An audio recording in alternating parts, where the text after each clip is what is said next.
Singapore தொழிலதிபரிடம் இழந்த பணத்தை வாங்கித் தருவதாக நாடகமாடி கோவை அலுமினிய வியாபாரியிடம் 13 லட்சம் ரூபாய் மோசடி செய்த அமமுக பிரமுகரை கோவை செல்வபுரம் போலீசார் கைது செய்து சிறையில் அடைத்தனர். பண மோசடி செய்த நபரிடம் பணத்தை மீட்டுத் தருவதாக தெரிவித்து பண மோசடியில் ஈடுபட்ட அமமுக பிரமுகரின் பின்னணி என்ன?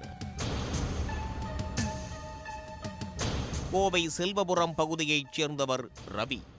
அலுமினிய வியாபாரியான ரவிக்கு கடந்த 3 ஆண்டுகளுக்கு முன்பு சிங்கப்பூரில் வசித்து வரும் தூத்துக்குடியைச் சேர்ந்த கண்ணன் என்பவர் அறிமுகமாகியுள்ளார்.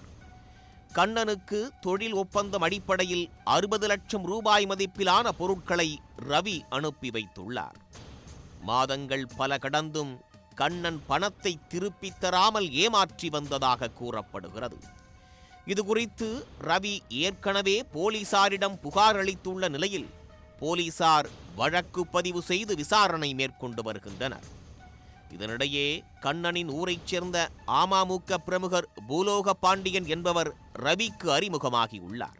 அப்போது பூலோக பாண்டியன் கோவை தொழிலதிபர் ரவியிடம் கண்ணனின் சொத்துக்கள் அடமானத்தில் உள்ளதாகவும் 13 லட்சம் ரூபாய் கொடுத்தால் சொத்துக்களை மீட்டுத் தருவதாகவும் தெரிவித்துள்ளார். இதை நம்பிய ரவியும் பூலோக பாண்டியனிடம் 2 தவணைகளில் 13 லட்சம் ரூபாயை கொடுத்துள்ளார். ஆனால் பணத்தை பெற்றுக்கொண்ட பூலோக பாண்டியன் கண்ணனிடமிருந்து பணத்தை பெற்றுத்தரவில்லை என்று கூறப்படுகிறது. தான் கொடுத்த பணத்தை ஏமாற்றிவிட்டதாக கூறி கோவை மாநகர செல்வபுரம் போலீசில் அமமுக பிரமுகர் பூலோக பாண்டியன் மீது புகார் அளிக்கப்பட்டது.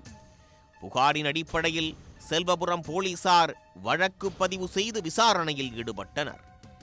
இந்த நிலையில் பூலோக பாண்டியன் 6 மாதங்களாக தலைமறைவாக இருந்தார்.